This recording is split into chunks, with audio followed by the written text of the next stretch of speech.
E aí pessoal, meu nome é Renan e hoje a gente está aqui para dar continuidade à nossa série de vídeos de lógica de programação e linguagem C. E hoje eu vou falar um pouco mais sobre laços de repetição. E dessa vez a gente vai falar um pouco sobre o comando, o laço de repetição for, ok? Então, basicamente, a diferença desse laço de repetição para os laços de repetições anteriores que nós vimos, como o while e o do while, é que esse comando for ele vai ser dividido em três etapas, ok? Então, o intuito dele é fazer a mesma coisa que os outros comandos de repetição que a gente fez também fazia, que é executar alguma coisa aqui dentro desse bloco de comando repetidas vezes, só que a definição desse comando for é um pouquinho diferente, ok? Nós vamos ver que ela é dividida em três etapas. Então, por enquanto, eu vou pular essa primeira etapa aqui e a terceira etapa, e a gente vai focar só nessa segunda aqui, certo? Por quê? Porque a gente pode interpretar o comando for como se fosse, de certa maneira, muito semelhante ao comando while. O que acontece é o comando for é como se fosse um comando while, só que um pouco mais completo. Então, no comando while, a gente tinha uma certa área no qual a gente colocava operações lógicas e relacionais, no qual essas operações lógicas e relacionais vão retornar um valor verdadeiro ou falso. Enquanto esse valor for verdadeiro, esse laço de repetição vai continuar interagindo. Então, ele volta para cá, para o comando for, vê se isso é verdadeiro, executa o que está aqui dentro, volta para o for, ver se é verdadeiro, até o que tiver aqui dentro for falso, então ele vai sair do nosso laço de repetição. No comando for, nessa segunda parte, ele vai funcionar da mesma maneira. Então, por exemplo, se eu viesse aqui dentro e digitasse o valor verdadeiro, quer dizer que o meu for ia entrar em um loop infinito, ok? Ele ia começar a repetir o comando que está aqui dentro, depois voltava para cá, e assim vocês já sabem como é que funciona, né? Só para vocês terem uma ideia, eu vou colocar aqui um printf e vou dizer que entrei no laço de repetição. Beleza. Então, se eu rodar o programa agora, vocês vão ver que o meu programa começa a imprimir várias vezes a mensagem entrei no laço de repetição. Então, no nosso caso, nós entramos no loop infinito porque nós em nenhum momento definimos que isso aqui vai passar a ser o valor falso. Mas se eu tivesse definido aqui, por exemplo, o comando aqui como falso, a segunda parte como valor falso, se eu rodasse o programa, vocês iam perceber que a mensagem nem ia chegar a ser impressa, ok? Então, para quem já entendeu o comando while, o comando for, se você levar em consideração apenas essa segunda parte dele, ele funciona da mesma maneira que o comando while, ok? Então, até agora, sem problemas. Mas então, o comando for, ele é dividido em três partes, então ele vai ter essa primeira parte, é dividido, aí você coloca um ponto e vírgula, a segunda parte, outro ponto e vírgula e a terceira parte. Então, vamos voltar agora para a primeira parte do comando for.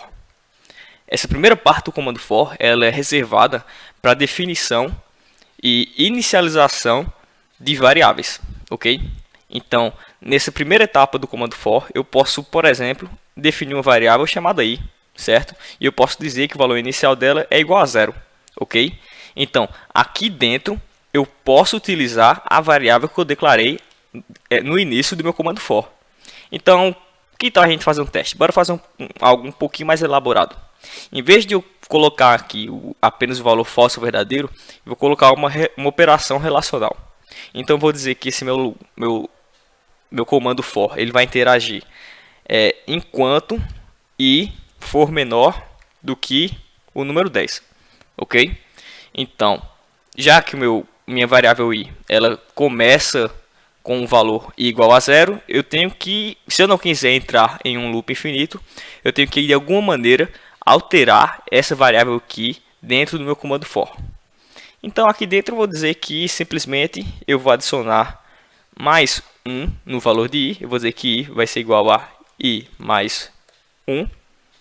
E só para manter um rastro do que eu estou fazendo aqui no programa, eu vou imprimir o valor de i para ver o que está acontecendo aqui dentro.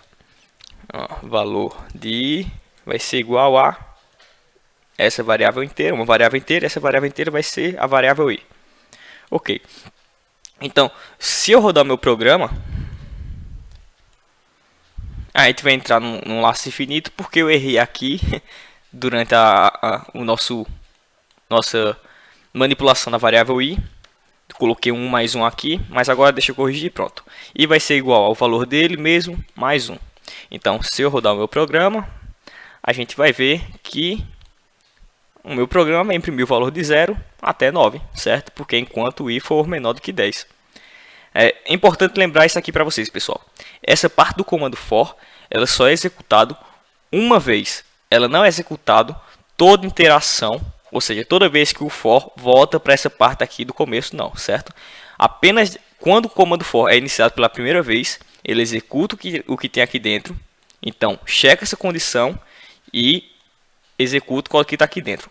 Quando ele voltar o for para aqui para o início do comando for pela segunda vez, ele não executa mais o que está aqui dentro, certo? Então, ele não vai zerar o valor da minha variável i. Ele não vai dizer que a minha variável i vai ser igual a 0, ok? Essa parte aqui do comando for, a primeira parte, só é executada uma vez, ok? Dito isso, então a gente pode pular finalmente para a terceira parte do comando for, que serve justamente para manipulação de variáveis. Então, essa parte do comando for, ela só vai ser executada depois que o for interagir a primeira vez aqui dentro desse bloco de comando. Então, quando ele chegar aqui no final das chaves, ele volta para o for e ele vai executar a operação que está aqui dentro. Depois que ele executar a operação que tiver aqui dentro, ele volta a checar essa condição. Então, se ela for verdadeira, ela entra aqui dentro desse loop. Parece um pouco complicado, mas não é tão complicado assim não, pessoal. Vê só. Basicamente o que eu quis dizer é que essa operação que eu coloquei aqui embaixo de i igual a i mais 1, que se vocês pararem para perceber, ela é feita logo no final do meu for, certo? Então, toda operação que eu quero realizar na última linha do meu for, no final do meu for, eu posso vir, recortar ela e colocar aqui dentro da terceira parte do for, certo? Então, resumindo, o que é que está acontecendo aqui? Quando eu iniciar o for, i vai receber o valor de i igual a 0. Eu declarei uma variável aqui dentro, disse que ela vai ser igual a 0. Ele vai rodar a primeira vez, porque i vai ser menor do que 10. Vai imprimir o valor da mensagem, chegar no final do for, e quando ele voltar aqui para o for, a primeira coisa que ele faz é executar esse comando aqui, certo? Primeiro, a primeira coisa que o for faz quando chega para cá pela segunda vez é executar a terceira parte do for, ok? Então, ele vai incrementar mais 1 no valor de i, e aí sim ele vai checar essa condição. No nosso caso, como i vai ser igual a 1, pois antes era igual a 0, então i vai ser igual a 0 mais 1, 1 continua sendo menor do que 10. Como 1 é menor do que 10, então ele vai entrar no nosso bloco de comando novamente e vai repetir essa mesma lógica até que i seja menor do que 10, ok?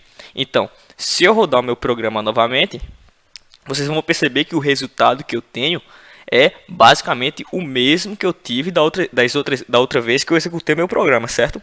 Eu só fiz tirar o comando que estava dentro do meu corpo do comando for e coloquei na terceira parte dele, certo? Que é justamente a parte de manipulação de variáveis. Beleza, pessoal? Então, resumindo, como é que funciona o comando for? Nós vimos que ele é dividido em 3 partes. Você digita a primeira parte, ponto e vírgula, segunda parte, ponto e vírgula, e terceira parte. Essa primeira parte é utilizada para definição de variáveis e inicialização dela. A segunda parte vai ser utilizada para fazer operações lógicas, certo? Ou operações relacionais. Isso aqui sempre vai ter que ter um valor verdadeiro ou falso, ok? Enquanto isso for verdadeiro, ele executa o que está aqui dentro. E depois que o meu programa executar, o meu for executar esse bloco de comando uma vez e voltar aqui pela segunda vez, ele vai executar o comando que está na terceira parte do meu comando for. Ok, pessoal? Então, era isso que eu tinha para mostrar para vocês sobre o laço de repetição for. Para quem já tinha entendido um pouco do while e do while, não vai ter muita diferença. E por enquanto é isso, pessoal. Valeu, até a próxima.